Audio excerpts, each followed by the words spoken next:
Eights are basic figures widely used across every style of poi, and Poi Dragon is no exception. Their importance lies in the fact that they are essential to our play.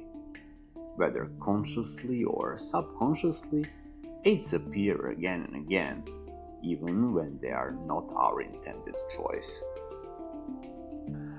Eights are just as important as zeros. The connection between them is inseparable. Without each other, they become just endless, faceless, two-dimensional loops.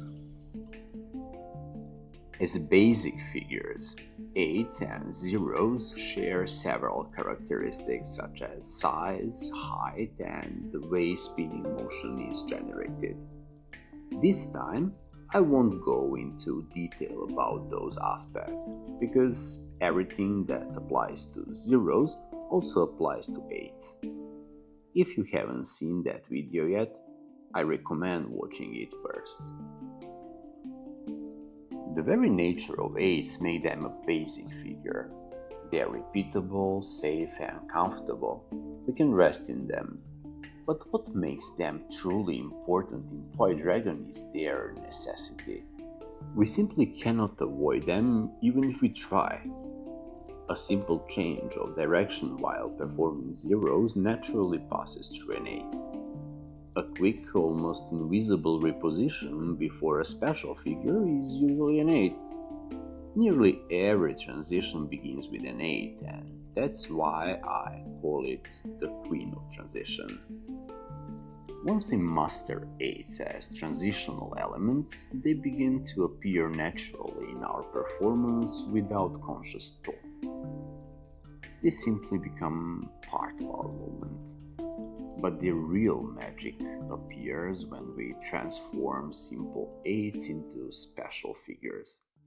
It's like an ordinary caterpillar becoming a beautiful butterfly.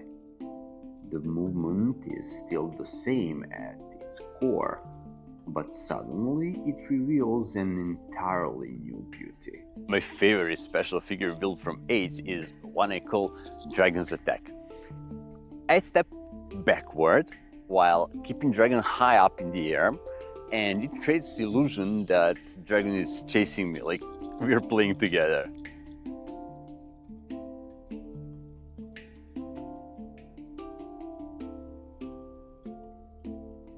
How should you practice eights? If you're picking up a Poi Dragon for the first time, I recommend practicing with only the leash and the head, without the dragon's body attached. This allows you to build muscle memory first and understand the biomechanics of the movement without additional complexity of the fabric. Experiment with different ways of spinning, changing direction, and making both large and small eights.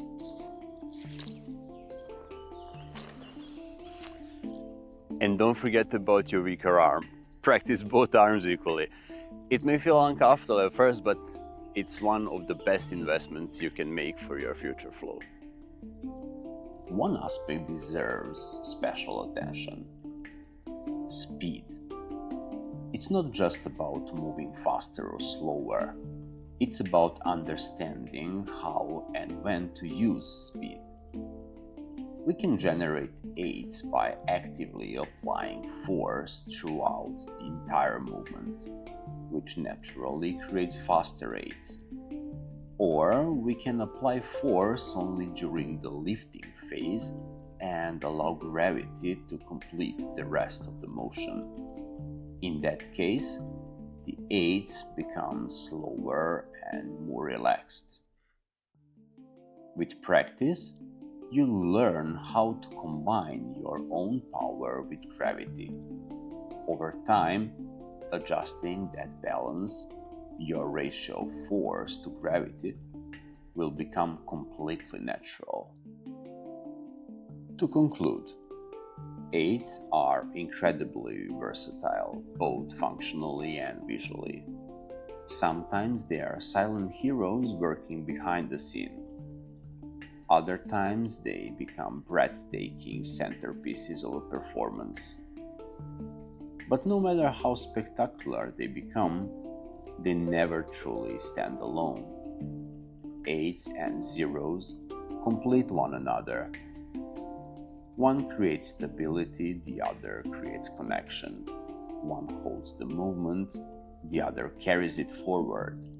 Together, they stop being separate figures and become a single language. The language that gives Poi Dragon its endless flow.